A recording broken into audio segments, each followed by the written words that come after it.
8-2, Yep. running that Gourgeist as well. Really performing well for these players.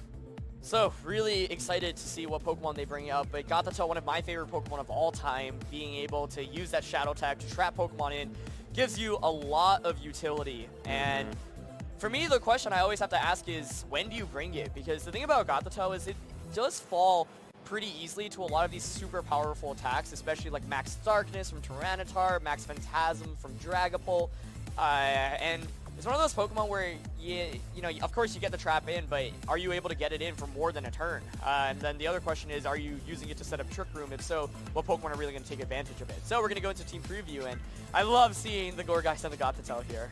Yeah, look at these teams. Zach is going to be running the Gothitelle, Tyranitar, Corviknight, Arcanine, Gastrodon, and Dragapult against Raghav, who's running Togekiss, Arcanine, Tyranitar, Excadrill, Milotic, and the Gourgeist. So Raghav does have that Sand Core, the Excadrill and Tyranitar with friend Togekiss, usually often paired to protect one or both of those Pokemon. But again, it's the Milotic and Gourgeist that Raghav is running that we've been seeing a lot of in this tournament. Yeah, so for Zach's end, he has Corviknight, which is a Pokemon that we haven't seen too much of, but I think it actually would be really good in this matchup specifically. It has a phenomenal matchup against Tyranitar, Excadrill, and the Togekiss, and you can, you know, block those Intimidates and send them back towards Raghav. So that's a Pokemon I actually maybe expect to see here from Zachary's end. I think Gastrodon's a good pick. I think Dragapult's a good pick. Gothitelle, I would be maybe a little bit surprised to see, given that you're going up against both Tyranitar and Gourgeist. Gothitelle often will carry a Resist Berry for one of those, but obviously you can't cover both. But it looks like we're actually just going to see it immediately. Yeah, Gothitelle opting to trap the Excadrill and Togekiss on turn 1 of game 1. Interesting choice there to lead with the Gothitelle alongside the Corviknight, which does have a pretty good matchup against these Pokemon, though.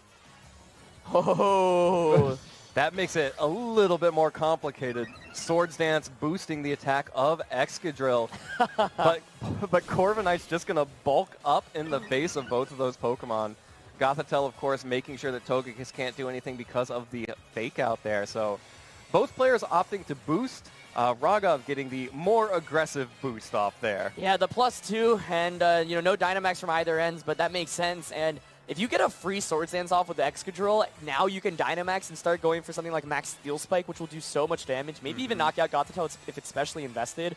Togekiss, you know, of course, can support that with a Helping Hand or just a Dazzling Gleam as well. So, yeah, I think, you know, Zachary bringing the Gothitelle, which I wasn't fully expecting to see. I can see why, you know, what the game plan was here. Basically, you just set up with Corviknight and win, but because it's Swords Dance Excadrill, it's a little bit more difficult to pull that off. I expect Excadrill to Dynamax here and just go for Max Steel Spike now into the Gothitelle, and for Togekiss to either go for some support. If it has Yawn here, you could potentially Yawn into the Corviknight, especially if you got that Babiri Berry, and that's an excellent way to shut it down. And I think, yeah, Excadrill definitely with Raghav's, one of Raghav's main win conditions, and you know, Zachary not switching in Arcanine for Intimidate means that you just are going to be able to do so much more damage. Yeah, Zachary's entire game plan just got sort of flipped upside down.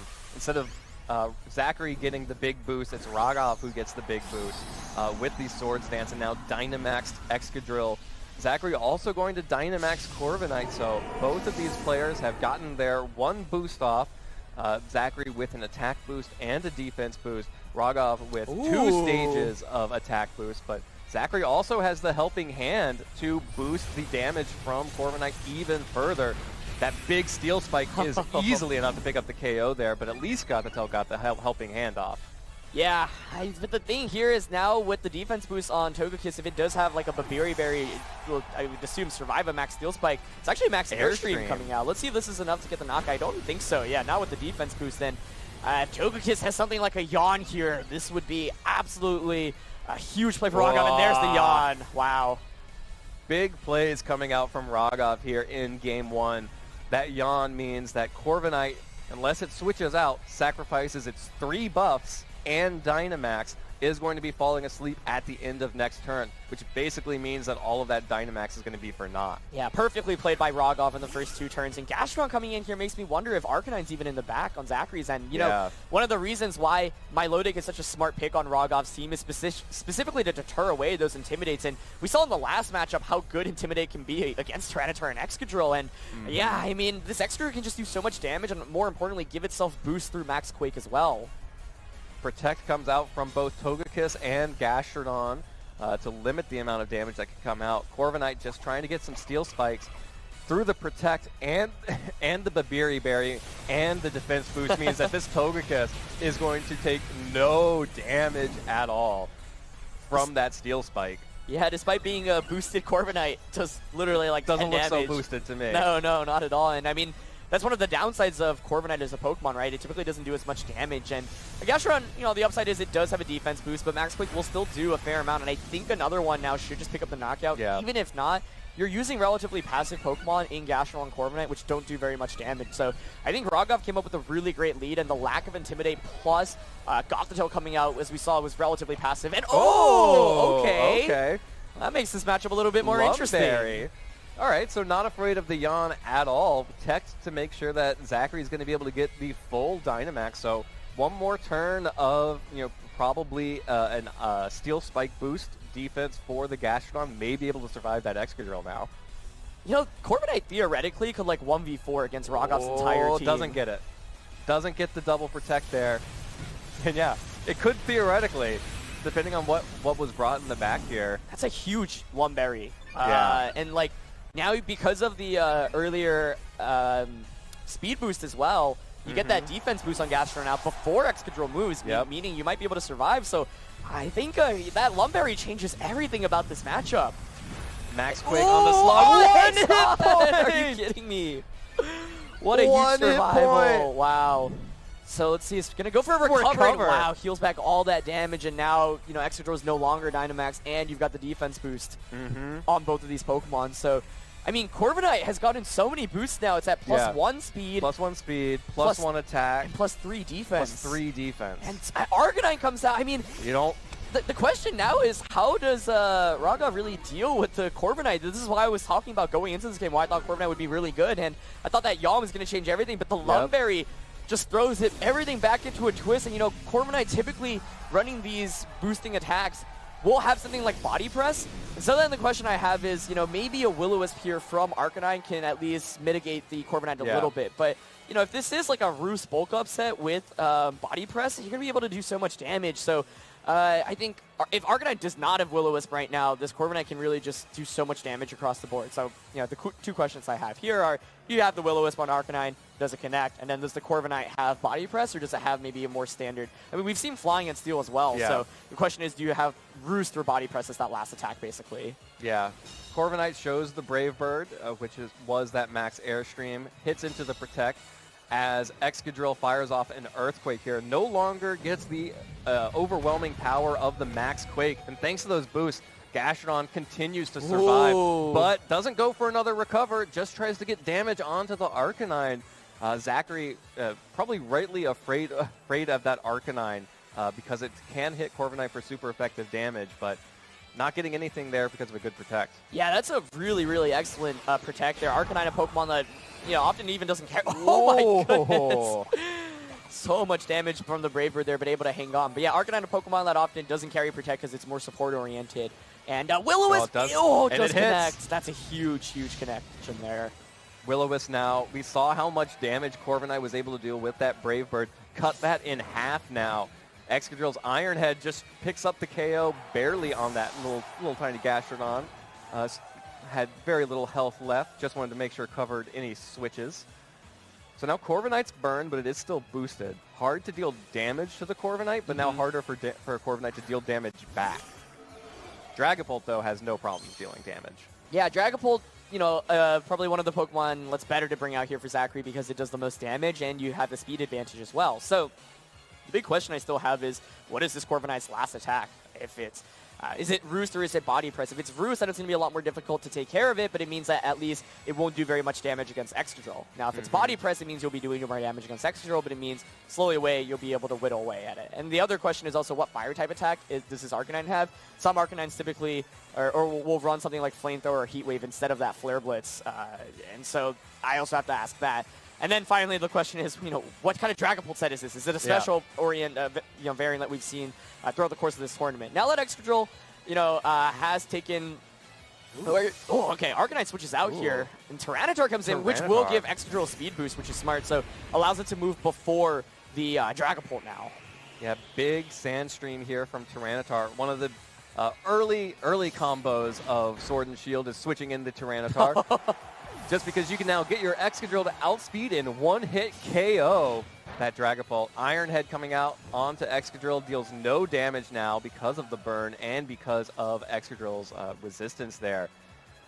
And it's just Corviknight. You said maybe Corviknight could 1v4 this team. You still believe? Not anymore, because we saw the Iron Head from Corviknight. If there's no body press, then once the Corviknight is burnt, I don't think you can touch this Excadrill as well. So great play there by Raghav. You know, by switching to Tyranitar, you get the speed boost instantly. It's still boosted with those attack draw increases from Swords Dance. And yeah, earlier Corviknight and Gastron were able to get these defense boosts, but the main thing is that Dragapult didn't get a single boost, it didn't Dynamax, and so it just falls instantly there. So we've actually seen that quite frequently throughout the course of this tournament, where like players will bring Dragapult, will have it in the end game, but it doesn't do more than get one attack off, and it's often not a good trade-off there. Yeah. So just picking up a knockout there, and Excadrill going for a Rock Slide now. So yeah, just even with the defense boost, still able to do some sizable damage. That's reasonable damage. Yeah.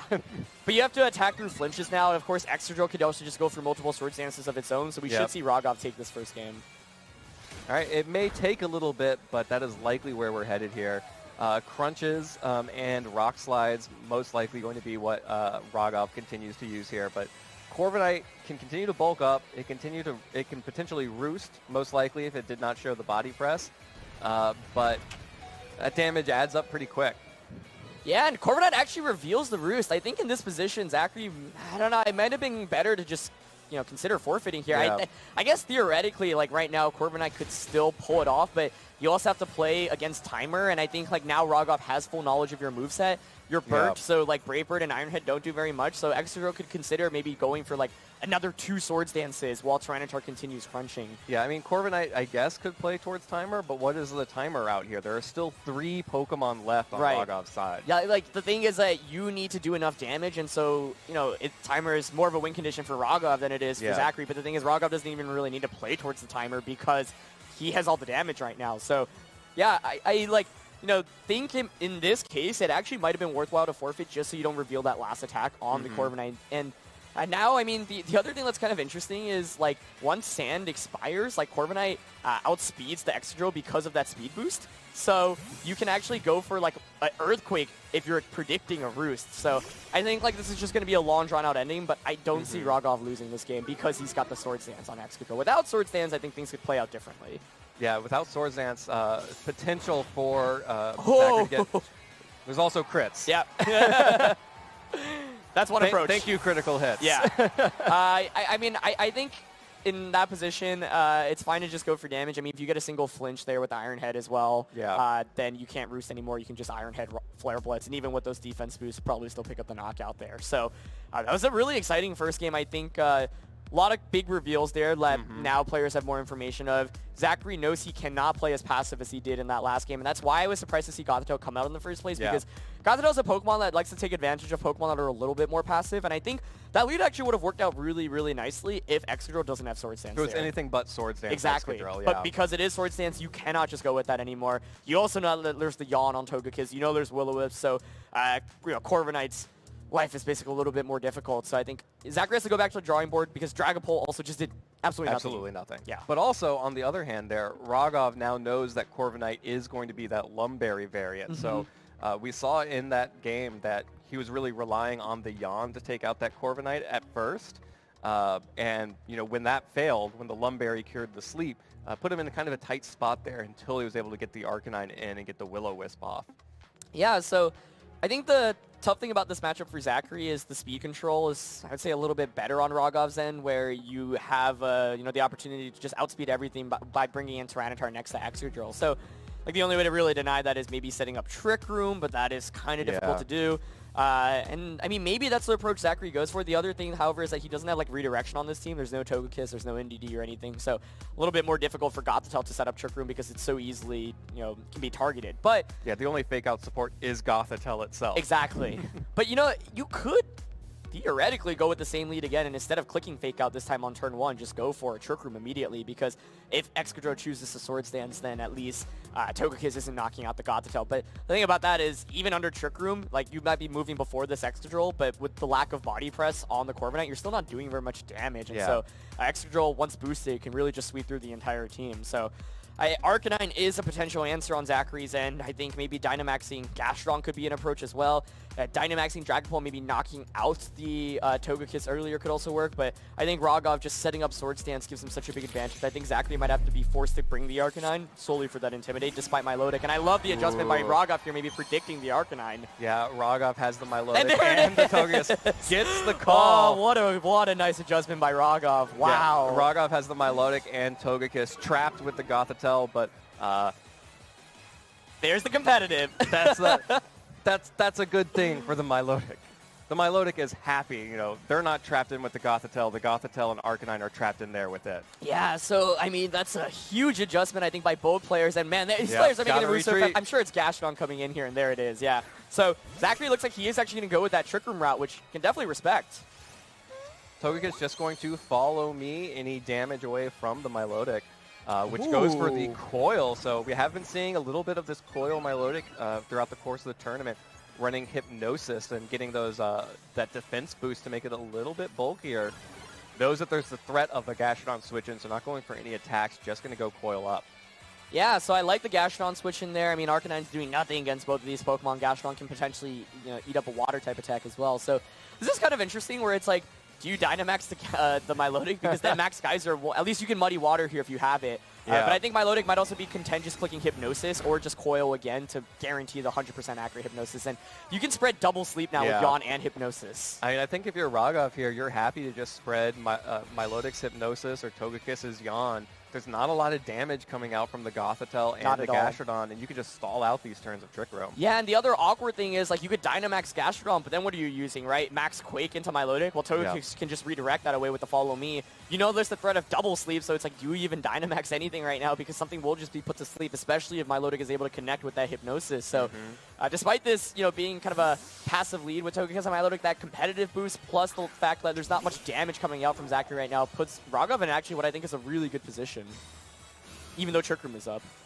Corviknight is the switch in for Gothitelle. Raghav just continuing to play safe, protects with Togekiss, avoids the Scald, and Hypnosis lands on Gastrodon. So Sleepy Slug now on the field for Zachary. And 2 more turns of Trick Room, and Zachary hasn't gotten anything done with it. No, and I have to wonder if Excadrill's still in the back on Raghav's end, because if so, he doesn't even need to, like, you know, just attack with Milotic. He basically spreads sleep to everything, bring out that Excadrill, get his Sword Stance off, and then maybe just sweep with Dynamax Excadrill. And yeah, like, Raghav has double sleep right now, and Zachary just has no way around it. The one way is Lumberry Corviknight right now, so I think he's at least gotten Corviknight in a good position where you can get a bunch of setup now. Yeah, but you could just pop the Lumberry with a Hypnosis here true, and let the Yawn come into play. Oh, but it actually dodges it. I think that not enough coils. Yeah, I think that's, like, maybe it would have been more optimal for Raghav to just go for the double coil to guarantee these 100% accurate Hypnosises, but instead, not 100% accurate. That's a really big dodge, I think. I mean, if Corviknight falls asleep there, it just falls asleep again the next turn from the Yawn, and then it still could. It's just such an awkward position, I feel like, for Zachary, where it's like, yeah, you got Corviknight out, but you have to deal with double sleep. And this is actually, I think, the first time I've seen a team run, like, double sleep-inducing attacks. And, like, you can see how deadly it can be right now, especially against the more passive, kind of bulky team that Zachary's brought. Yeah, absolutely. And Gothitelle switches back in to try and trap the Milotic and Togekiss. I think Zachary likes having Corviknight alongside Gothitelle against these Pokemon. Gonna go ahead and Dynamax as well. Try to get off some damage before falling asleep.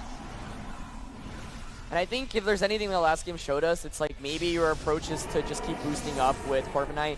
And the question is, then you still have to knock out the Arcanine, but that's what the Gastrodon is here for. I like the adjustment by Zachary. And there is a fake out, so going to block potential onto the Togekiss, though. Yeah, that's interesting. And an Airstream coming out from the Corviknight will connect as well and get those speed boosts for when Trick Room is over. So starting to get those boosts again that we were seeing, but this competitive boosted Muddy Water deals a good amount of damage to Gothitelle, deals a little bit to Corviknight, will fall asleep to the original Yawn and wake up to the Lumberry. Yeah, so because Milotic has not gone for that second coil, its Hypnosis once again aren't 100% accurate. Yeah. And you've gotten rid of the Lumberry now, and you've got so much status so you can burn it, but that's a big speed boost there, honestly. Allows the Corviknight to, you know, just outspeed everything now, bar the Excadrill under Sand. And we saw the Helping Hand from Gothitelle as well. And Corviknight was able to get that Bulk Up, so I wonder how much like a Helping Hand Max Airstream will do against Milotic in maybe the last turn of Dynamax. But the big question here is basically, will Hypnosis be able to connect onto Corviknight if that's what Raghav's going for, which I think is probably his best play. All right, well, the Airstream will pick up the KO onto Togekiss and give Corviknight another speed boost. But yeah, it all comes down to this Hypnosis from the Milotic. Or maybe just damage and bring in the Arcanine now that there's a switch-in opportunity. But Psychic deals a little bit to the Milotic. Oh, Hypnosis misses again! Wow. I think that's just why. Need the second coil. Yeah, this is why I would have liked to see Raghav just go for coil earlier on when it was such a passive, you know, combination. And now you're actually staring down a Corviknight that's pretty boosted up, has another turn of Dynamax, and so I think, I mean, if you miss there, you can probably just bring an Excadrill and just click Swords Dance like once or twice and probably just win the game. But the double miss there makes this game a lot more interesting. All right, Arcanine switches in, so we know that Arcanine has the ability to Will-O-Wisp this Corviknight, which since the Hypnosis did not hit, Will-O-Wisp has the opportunity to burn here. Corviknight at +1 attack and +2 speed, easily able to get off an attack first. Yeah, the thing is here, like, you could maybe go for, like, Helping Hand and Max Airstream to get a knockout on either of these two Pokemon. I'm not sure if it would knock out Milotic. We'll have to see what the calc is there. And yeah, Arcanine could protect here, but given that Raghav revealed that protect in the last game, maybe Zachary predicts this and targets the Milotic. Let's see who this Airstream goes into. Oh, it is Milotic, and it doesn't get the knockout. Oh, so close. That one coil doing so much work there, raising the defense of Milotic so it survives with just a few hit points. Now, Hypnosis finally hits.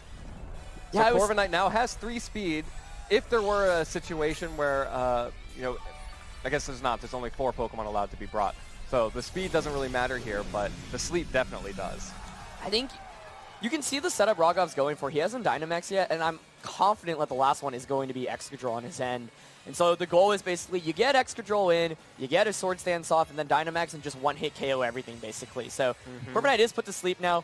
Gothitelle might be able to get the knockout here onto Milotic, and what is awkward for Raghav is that he can't actually switch out because of the Shadow Tag. Yeah, but Shadow Tag doing a lot of work to keep that Milotic trapped in here. Yeah. But Psychic will be able to give Raghav that free switch into the Excadrill, so if it is Excadrill, presumably it is, then you can get a Swords Dance off and then just go from there. Ooh, we actually see the Flamethrower reveal there. That's actually a really big deal as well, because it means that, yeah, like, unlike Flare Blitz, which does less damage with each bulk up and with each defense boost, Flamethrower will consistently do that damage throughout the course. So it's actually Tyranitar's the last one, though, not Excadrill. Wow. Okay, well, that makes things a little bit riskier here for Raghav.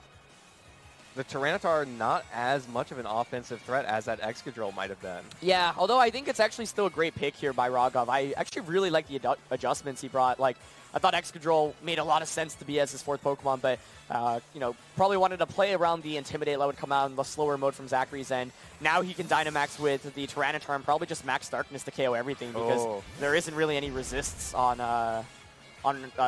Zachary's end. All right, but does allow Zachary to swap in Arcanine now to get Intimidates off onto that Tyranitar.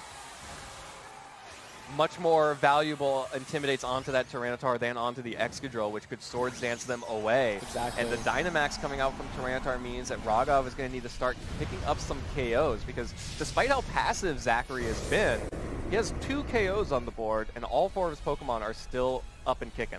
Yeah, I think the main thing here is, though, that Raghav's managed and put himself into a really good board position. As, yeah, like, you have, you know, 2 Pokemon that are asleep in Corviknight. Corviknight's going down, and Gastrodon is asleep, and it's not going to be able to do that much damage, especially with the threat of Snarl. Gothitelle is, like, a really passive Pokemon as well. And what's Arcanine going to do in terms of damage here? I think, like, Raghav could have won this game with Tyranitar or Excadrill as his last one, and because of that really great lead, like, Milotic got the competitive boost, but it was a nice decision on Raghav's end to not Dynamax and still play defensively with it, because the Dynamax Milotic is just going to lose to Gastrodon, which we obviously saw immediately. So Great awareness by Raghav. I love the adjustments from him in this game too, and despite the hypnosis misses, I think like Zachary's team is just so passive where Raghav can really take advantage of that. And now you've got Gastron and Arcanine out. You can maybe go for a Will-O-Wisp onto Tyranitar, try to wake up with Gastron as soon as you can, but it's just really tough here. Will-O-Wisp is going to be able to connect. So, I mean, if there's a Pokemon that can maybe 2v1, I guess it's Gastron, but you still have to deal with Snarls from the opposing side, and there's a Snarl coming out. Yeah, Arcanine Snarls means that Gastron's not going to be able to deal a lot of damage, although Zachary does still have Gothitelle in the back up to potentially reset those special attack drops if they ever get too bad. Presuming that Arcanine can survive this Rock Fall through an Intimidate and a Burn. It cannot. It can't, yeah, and shows you how strong Dynamax Tyranitar can be, and yeah, now you're stuck with Gothitelle and Gastron. Like, I feel like maybe the only way to really win this is you need to maybe, survive with Arcanine there. You need to get a critical hit, like wake up early with Gastron, get a critical hit, Earth Power. But Raghav just had so much more offense in this game, and like I like the Trick Room attempt by Zachary, but the main thing here is that Raghav had so much status, and either Sleep or Burn is just so good against Corviknight because Corviknight didn't have Body Press and made it significantly more difficult to even touch the Excadrill. Yeah, the Lumberry is great, but it only works on one status per game, and Raghav just had too many opportunities to spread more status. Fake outs the Arcanine. Gothitelle actually surviving that Max Darkness from the Tyranitar through the Intimidate and through the Burn. Okay. Gastrodon wakes up, so may have the opportunity to make something happen here with an Earth Power. Oh, no. Not enough damage. Activates the berry for Arcanine. Actually, let's see if Arcanine gets confused this time. It's the Citrus Berry, so looks like Raghav's good this time around. But, that is a big wake-up here. Gastron could maybe 2v1 now, actually, because you've got the burnt Tyranitar and it's intimidated. Comes down to what this Gastron set is. Do you have Recover? I mean, I think Arcanine here just clicks Snarl. That knocks out the Godstel, gets another special attack drop on Gastron. The thing is also, what item do you have on Tyranitar? If it is Weakness Policy, you might be forced to activate the Weakness Policy, although Gastron could maybe just stall this out with Recover and Protect. So, yeah, this actually isn't over by any means, and that's why I thought, Excadrill made a little bit more sense on Raghav's end, because you get a Sword Stance off, and you can just sweep through, and here's Helping Hand. Yeah, Helping Hand Earth Power might knock out the Arcanine even through another Snarl. Oh, but the Protect. Great Protect there by Raghav. Raghav preserving his Pokemon. We have already seen the Recover from Gastrodon, so know that it can last for a long time here. Crunch just picking up the KO on Gothitelle for good measure. Make sure there are no more Helping Hands. Earth Power into the Protect, and at this point, Zachary needs to be getting damage off every turn, and that's not enough. Yeah, I think that's a good play from both players' end. You actually notice that Raghav chose to target the Gothitelle there, and that specifically is because you don't want Trick Room to be set up, and you don't want to risk missing Snarl. So that was the safest play from Raghav's end to guarantee the knockout into Gothitelle and ensure that Arcanine survives for another turn. So now you probably can click Snarl. You could actually consider Will-O-Wisp on Arcanine for just the residual damage every turn as well. So we'll see which option he opts into. I am curious if another Earth Power from -2 Gastrodon plus Sand will be enough to knock out the Arcanine. Sand is going to end after this turn as well. So this is going to be close because, like you said, we saw the Recover on Gastrodon, and Gastrodon actually really could 2v1 in this position. And even if there is Weakness Policy on Tyranitar, I mean, it is burnt as well and intimidated. So even if you activate the Weakness Policy, it's not the end of the world. But here's Snarl, and it does connect. That's a huge, huge connection. That's just a lot of damage, actually. Yeah, a surprising amount of damage from a Snarl onto that Gastrodon. Single target this time, so Tyranitar goes for the Crunch. Deals much less damage, but gets a defense drop. Huge defense drop there onto the Gastrodon. Earth Power now connecting to Arcanine. Is it enough? Snarls. Oh, it is. Picks up the KO. Now Gastrodon's facing down Tyranitar. Huge defense drop there for Raghav. Yeah, the thing is here, though, you could probably just cycle through with Recover and Protect, but then the question is, Tyranitar's burned. It's taking damage every turn. It is, and we don't know how much time is left yet, but I don't think we've seen a notification of the last 3 minutes left. So there's still a couple of turns. So I think right now Rockslide going for the flinch. I like that because maybe after a flinch, a Crunch will get the KO. Oh. Does Gastrodon flinch? Oh, it flinches! Oh my goodness. 75 hit points left on Gastrodon.